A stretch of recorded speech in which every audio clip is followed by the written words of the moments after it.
Okay, morning everybody. It's John McLauchlan again with another Toolbox Talk. It's the 25th of May and this is episode 4.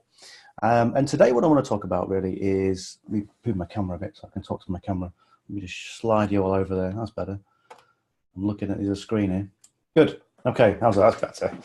Okay, so today what I want to talk about is something that has a big impact, a big effect on how we develop our business. And essentially, one of the things I'm really big on, obviously, is mindset, because I'm always looking for ways to take you from where you are now to where you want to be. Okay, and where you want to be is entirely up to you. But really, it sort of takes me back to when I first started property developing, and this was back to the mid 1990s. Essentially, the subject I want to talk about today is all about leverage and how to really benefit from using leverage in the right way. And we talk about leverage in the course, and it's really a concept that you need to really understand. And when you understand it, then to go and adopt it and use it for yourself.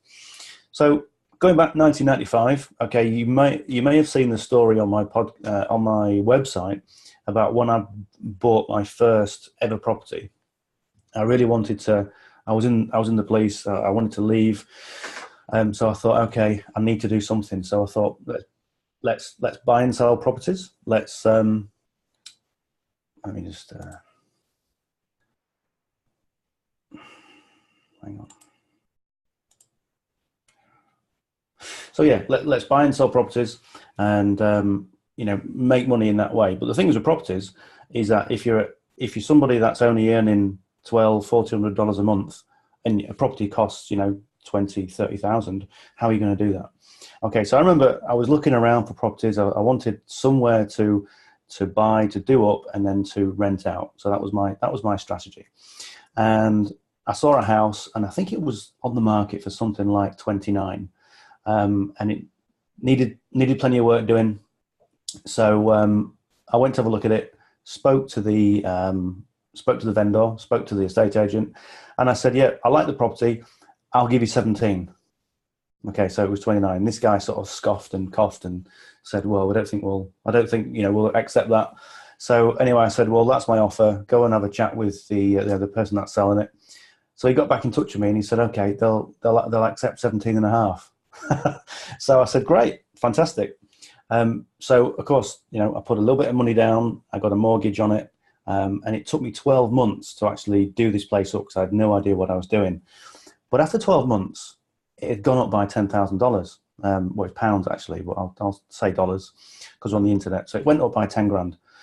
I got tenants in. They paid for the mortgage and plus a little bit more. So I had a bit more extra. So I had profit. And with that 10,000, I then thought, okay, this is money that I didn't have. So now I'm going to go and buy another property. And the actual property I went to look at was in an even worse condition. It looked like it had been set on fire.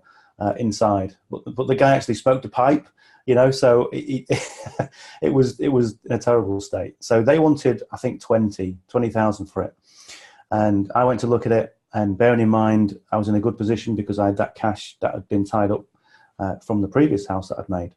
So I offered them 10. So I said, okay, I'll give you 10,000. And again, more coughing and scoffing.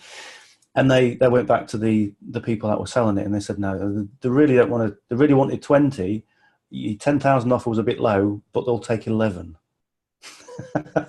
So what had happened is I had, put a little bit of money down, and then by leveraging other people's money, I suddenly had 2 properties, one which was already paid for. Okay, so very quickly I could see the power of being able to leverage myself. So take it one step further. Okay, about 12 months later, things had improved. I was still working as a copper. I was still earning, $1,500 a month, kind of paycheck to paycheck. But I suddenly had this other business that was developing, in a really good way. And I started to invest over in Florida. So I thought, okay, I'm going to buy some of these brand new villas over near Disney. And I'm going to get people in, and that's what I did. And I bought one, and I put a deposit on another. And what they said to me was, okay, here's your money for the deposit. So I had all the money already. And they said, it's going to be 6 months before, we want your money for the deposit so we can start building. So I said, well, what is the point of having all this money tied up in here? You know what I'm going to do? I'm going to buy another property. Okay, so I took all the money out. I bought this property for cash. And then about 3 weeks later, they said, we want your money. I didn't have it. And they said, well, and I said, look, I've got a bit of a situation. The money's there, which it wasn't. What's going to happen if I don't pay? And they say, well, we'll sue you, and we'll sue you for, a lot of money. So I'm thinking, crikey, what am I going to do? So I was in a position where I was earning very little as a police officer, and I had to find $30,000 in 4 weeks. And I thought, this is ridiculous. How am I going to find $30,000? I haven't got the money there. I couldn't take it out of other properties, and the property that I'd put the money into was being done up, so it was being developed. So again, okay, I tried to come up with all sorts of solutions. I tried to remortgage things. Anyway, at the end of the day, I thought there's got to be a solution, and this is one of the things about business, is that you will always be met by a challenge at some point. And you think there's got to be a solution. Now, if you thinking about, Joshua, what you were saying about mindset, a lot of people would say, it can't be done. There's no way I can raise 30 grand out of thin air in 4 weeks. It's just not going to happen. But I was determined because, faced with the threat of being sued, I'd rather try and find a solution. So I went to my bank, and I had a good relationship with my bank manager because he sorted out all the loans and things. So I said to him, what's my overdraft at the minute? And he said, it's about £1,000. So I said, can that be increased? And he said, how much do you want? And I went, 30,000. And it was one of them things where you think, this is never going to happen. He's going to laugh at me. He's going to chuck me out. And he looked at his keyboard and he went, yeah, we can do it. I was like, I don't believe this. I really don't believe this. And what had happened is that the money that I put into this property was being done up. And I said to him, this property is worth loads. And it was worth nothing because it was a wreck. So I had to, you ever seen that film called The Money Pit with what's his name from Tom Hanks? Tom Hanks was in it. And he gets in this money pit and the bath falls through the floor and all this sort of thing. And suddenly he calls these people and all these people come round. Well, that was me. I was on the phone trying to ring people up and say, we need to get you around. Just, I don't really care. Just paint it and make it look nice because, the guys coming around to look at it. And thankfully, after a lot of panic, everything worked out. And, the house was remortgaged. But the thing is that we go through these things in business, and business is never straightforward. But I went from being a copper, okay, earning just paycheck to paycheck money, to having a multiple six-figure business in 18 months because I leverage other people's money and eventually I leverage other people's time. And this is one of the really important things about business. One of the really important concepts about business is to leverage you as much as you can. It's a concept that you just need to learn and you need to employ.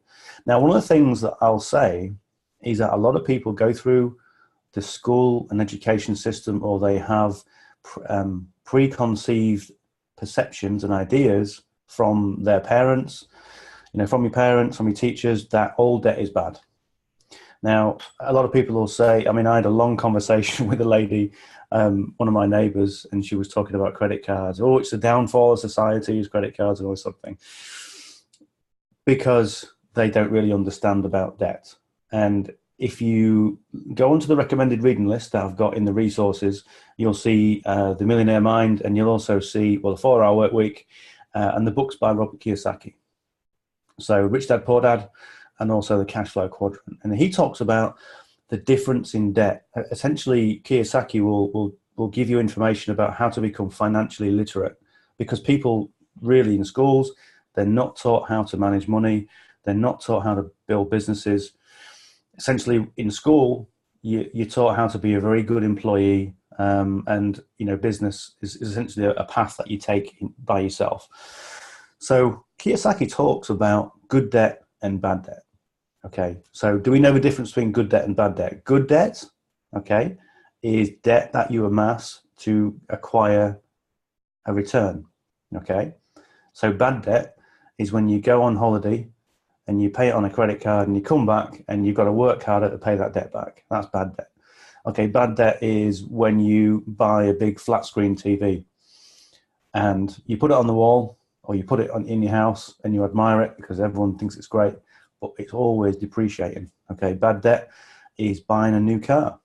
Okay, because as soon as you take it out of the showroom, it's a depreciating asset. So that's bad debt.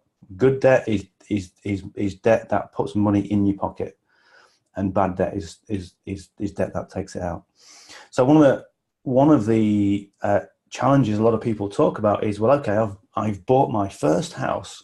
Okay, all nice and proud. I bought my first house. It's a great investment, and everybody will say, yeah, it's a great investment, fantastic.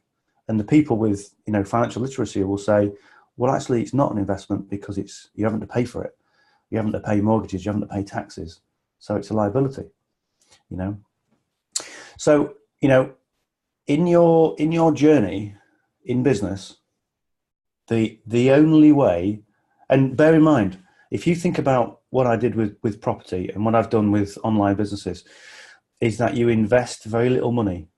You invest as least money as you can, because if you can leverage other people's money. All right. One of the things that I've done in the past in terms of leveraging money is to use credit cards.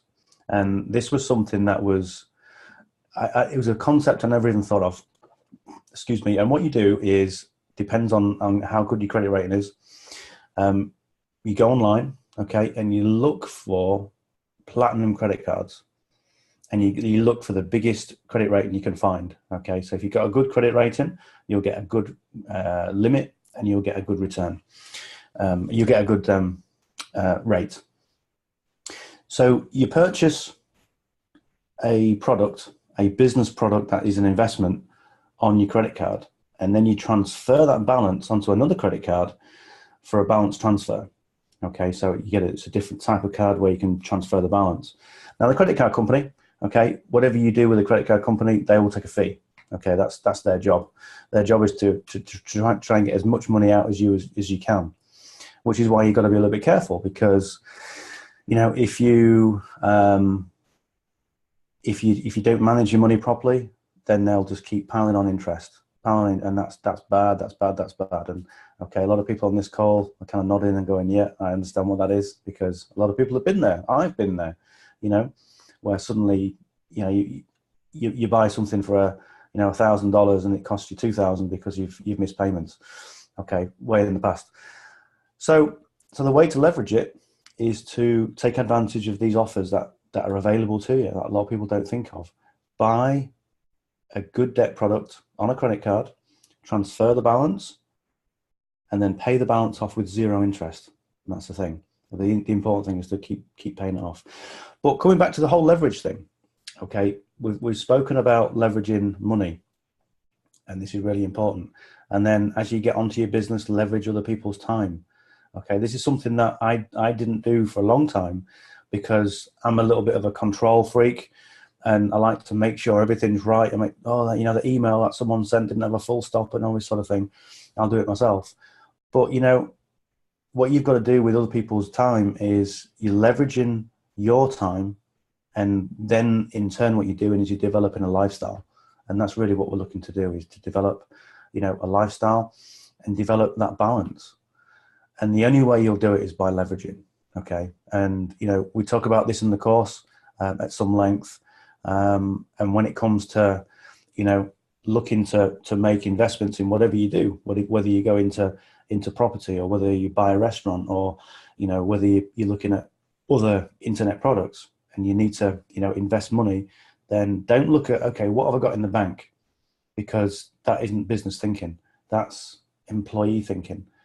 If you think like a business person, then you'll think, okay, what is the method? What is the solution to raise the money that I need? Okay. And bearing in mind, going back to my example, I had to raise like 30 grand, which for me was at that time in actual take home pay was over 2 years' wages. But I came up with a solution because I didn't let myself, sort of be sued, which is always good. So, just taking this a little bit further, okay, really good recommended reading books is Rich Dad Poor Dad. A little story about Rich Dad Poor Dad, okay. They were my prized books. I read them, they're really easy to read. I've got pretty much all the books with Kiyosaki. And on my niece, who's both my nieces, really super intelligent girls, and my older niece, on I think it was her 15th birthday, I got her a present, and it was Rich Dad Poor Dad, and it was Rich Dad Poor Dad for kids. And I said to her, read this book all the way through, understand the concepts about it, and when you've read it, okay, I'm going to question you about it, and if you understand the concepts, on your next birthday, I'm going to add another 0 to your birthday present check. So she came back to me in a few weeks and said, look, I've done it. And she really understood the concepts of good debt and bad debt and leveraging, and she was 15. And so I actually gave her my Robert Kiyosaki books, and she absorbed the information, and she became really knowledgeable about finance. She really excelled at school. She was way ahead of pretty much the students that she was with and the teachers, because she understood business concepts. So much so that she was accepted for she won a scholarship to be in finance, for a degree in finance, and she did what she wanted, So the concepts are available to you all, and what you need to do is really understand that concept of leverage, because once you understand it, that is when you become, I would say, a business person, because you think like a business person. And we see all these things right in front of us in the high street. You see somebody and they're building a brand new factory, and it's costing them 3 or 4 million. And you go, how are they affording that? What's happening? It must be loaded. Well, actually, no, because they're leveraging other people's money. And this is what you need to do. Okay. So look at the concept of leverage. Good. Okay. Well, I've spoken for kind of non-stop for 20 minutes, which is not uncommon. So I'll just unmute you. So I'll start with Josh. Any questions from you, Josh? Anything that you want to know from that? Well, right now I don't have any questions. Yeah. I'm getting what I'm getting from it is leverage. Leverage is everything.